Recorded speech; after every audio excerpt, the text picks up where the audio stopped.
Halo, selamat sore sahabat-sahabat tani setanah air dan sebangsa.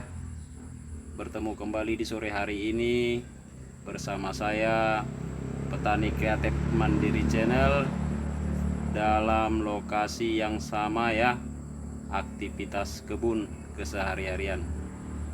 Untuk hari ini sahabat-sahabat tani, kita akan melakukan penyepraian asam amino yang kita mix dengan fotosintetis bakteria atau PSB ya. Nah, pada kesempatan kali ini kita akan memberikan penuturan ya, namun bukan pengajaran. Kita hanya menuturkan dari hasil pengalaman supaya sahabat-sahabat tani lebih mendapatkan pengalaman ya. Pengalaman ya, semoga saja pengalaman ini bisa bermanfaat untuk mencapai hasil maksimal dan juga menunjang tingkat kesuburan tanaman serta menghemat modal ya, menghemat modal. Oke sahabat-sahabat tani, kita lanjutkan apa yang ingin saya utarakan dan bocorkan untuk kesempatan sore ini. Let's go. Baiklah sahabat-sahabat tani, untuk lebih lengkapnya kita lanjutkan proses penuturannya ya. Yang pertama, kita langsung saja siapkan larutan asam amino kita ya. Asam amino 1 bagian dan 1 bagian fotosintetis bakteria yang langsung saja kita gabungkan hingga homogen ya, untuk langsung kita aplikasi ya. Pertama-tama saya ingin kasih contoh ya sama sahabat-sahabat tani ya, untuk tingkat ppm asam amino saya ya. Ya ini dari titik 0 ya, dari titik 0. Oke, sudah terlihat titik 0 ya. Titik 0 kita setel dia ke ppm ya, jangan pakai EC ya, kita setel ke ppm. Oke, kita ukur sahabat-sahabat tani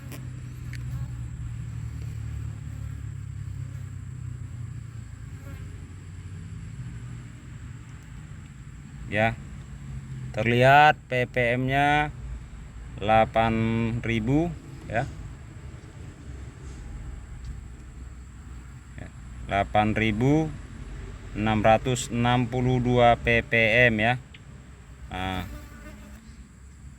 Oke, itu ppm asam amino yang saya miliki dari bahan keong mas yang saya campur dengan ikan-ikan yang afkir ya, hasil dari tangkapan jaring yang sudah saya paparkan di grup kita ya, buat sahabat-sahabat tani yang ingin melanjutkan diskusi, karena saya juga sering berbagi dan sharing ya di grup, yaitu komunitas petani cabai kreatif ya.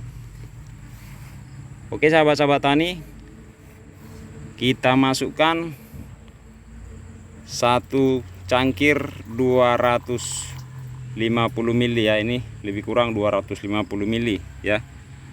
Berapakah nanti hasil ppm nya? Ini untuk kita spray ke tanaman CMK kita di usia ya 50-an hari lebih ya, kurang lebihnya begitu ya. Yang ini, yang sebelah sini ya, ini masih bayi ya. Jadi yang ini ya. Nah, jadi kita tuangkan 1 cangkir lagi atau 250 ml lagi ya. Oke, itu tadinya tidak kita lihat dituang supaya tidak ada rekayasa, mana tahu saya tambahkan anu dan anu gitu. Nah, kita cek secara real dan deal ya. Oke,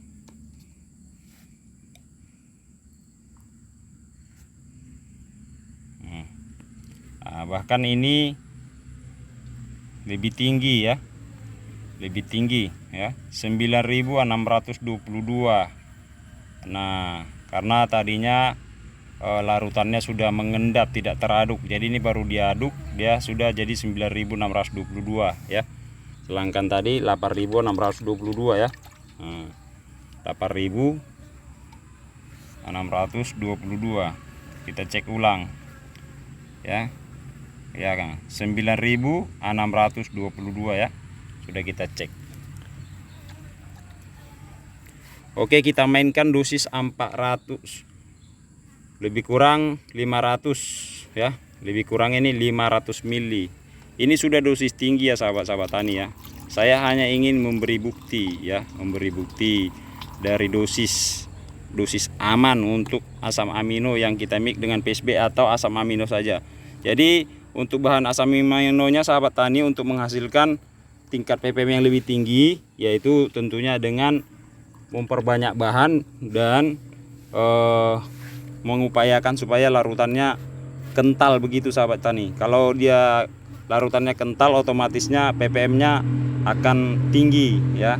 Jadi kalau disesuaikan ya, jangan dibuat nantinya larutannya cuma 1 liter ya, keongnya 20 kilo ya, akhirnya tidak berair lah begitu ya. Jadi artinya kita sesuaikan juga jumlah larutan cairannya. Boleh kita pakai air leri campur air kelapa ya, biar tambah plus nutrisinya. Jadi baru kita masukkan bahan asam aminonya. Oke, lain kali kita bahas ulang tentang asam amino ini untuk membuat asam amino supernya, nanti kita ulas kembali.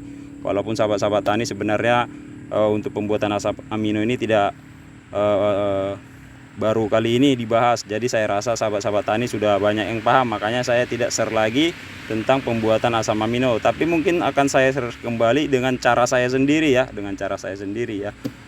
Tapi memiliki acuan dengan pembuatan asam amino yang sama dengan sahabat-sahabat tani yang telah memberikan penjelasan, baik itu melalui link maupun melalui grup-grup komunitas ya. Oke. Nah ini karena adonannya kental ya, karena adonannya kental ini ya, disaringannya nggak lewat ya. Nah kita aduk saja. Jadi ini sebenarnya praktek untuk sahabat-sahabat tani saya jelaskan ya. Kalau saya mau langsung aplikasi saja tanpa membuat cuplikan video ini ya, saya langsung tampung kemari, dan ini yang sudah saya larutkan. Jadi pakai saringan ini aja ya, jadi lebih cepat daripada pakai ini ya. Nah ini agak lama prosesnya. Jadi oke. Jadi ini ampasnya jangan kita buang ya. Nah, ini kita punya larutan pupuk dari air rendaman kohe ya, kita masukkan saja sini ya, karena bisa bermanfaat juga buat tanaman nanti ya. Nah, jadi sudah bersih. Nah, jadi tinggal kita tambahkan air ya. Kita tambahkan air. Oke. Kita tambahkan airnya. Nah, ini petani kreatif ya, petani kreatif dengan satu tangan memegang handphone ya, satu tangan memegang air ya, timba untuk mengisi air ya.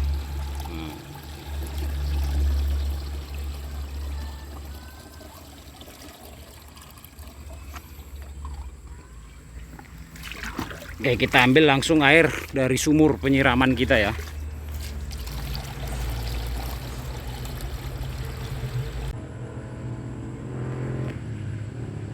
Oke, setelah kita aduk ya, mendapatkan ppm 556, 558 ppm ya, 558, 500-an lebih ya, 558. Oke. Nah, ini langsung kita aplikasi. Jadi intinya bermain di ppm dari angka 0 itu sampai 500-an lebih, masih dipastikan zona aman untuk aplikasi PSB ya, dengan asam amino. Walaupun tunggal, walaupun di mix ya, sama ya, sama, masih aman. Bahkan saya akan tambahkan ya nutrisi lainnya, dan saya anggap ini bisa juga sebagai perekat alami ya. Ya, ini bagi saya. Nah, ini adalah air dari kakao coklat ya. Nah, ini air dari kakao ya, atau coklat. Ya, coklatnya kan kita ambil. Nah, kemudian itu lendirnya ya, atau isinya itu kita kucelek-kucelek ya, biar lepas dari bijinya ya. Nah, karena biji kakao ini lendirnya itu juga sangat memiliki kandungan yang bagus ya, yang bagus. Jadi saya pernah baca sebuah web yang berisinya raja dari suku Kolombia itu ya, raja suku Kolombia, kepala sukunya ya, punya istri sampai 68 orang. Dia sanggup melakukan hubungan dengan ke-68 istrinya secara adil ya, hanya mengkonsumsi ini ya, mengkonsumsi buah kakao ya, yang dijadikan jus ya. Dia sanggup minum 7 hingga 8 gelas per hari. Nah, jadi saya mengambil definisi terlepas daripada itu, saya hanya mengkaji bahwasanya ini hormonnya cukup tinggi, berarti kan begitu kira-kira. Namanya kita petani kreatif ya kan. Jadi apa saja kita langsung eksekusi, dan saya sudah mengamalkannya karena kita juga punya beberapa batang kakao. Oke, kita cek ya, sudah menjadi 586, berarti naik ya. Setelah kita tambahkan itu tadi, itu karena kita tambahkan 250 ml saja ya. Oke, jadi 586 ya. Nah, ini sudah langsung siap kita aplikasi. Oke, langsung kita aplikasi saja ya. Kita langsung uji pada tanaman cabai kita yang sudah berusia kurang lebih 50 HST ya, 50 HST ya. Kita spray secara kabut saja ya, tidak terlampau basah ya. Sebenarnya basah sih tidak apa-apa ya, karena ini bahannya murah dan bisa didapatkan secara gratis ya. Jadi kita perbanyak juga nggak apa-apa ya.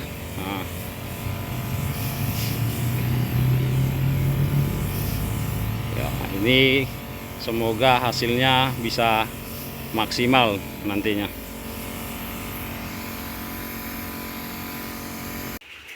Baiklah sahabat-sahabat tani setanah air dan sebangsa, demikianlah penjelasan yang bisa saya paparkan kali ini dan semoga bermanfaat. Sekilas info buat sahabat-sahabat petani yang ingin melanjutkan diskusi dan berbagi dengan saya, silahkan ikut gabung di grup komunitas petani cabai kreatif agar kita bisa saling mengenal, dan ada kalanya saya memberikan pengalaman-pengalaman dan tips-tips yang saya share lewat grup.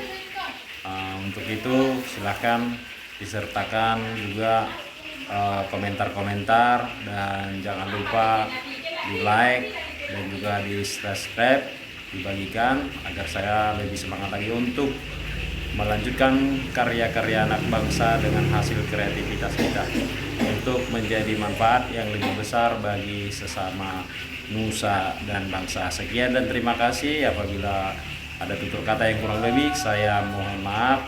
Salam santun dan semoga sukses.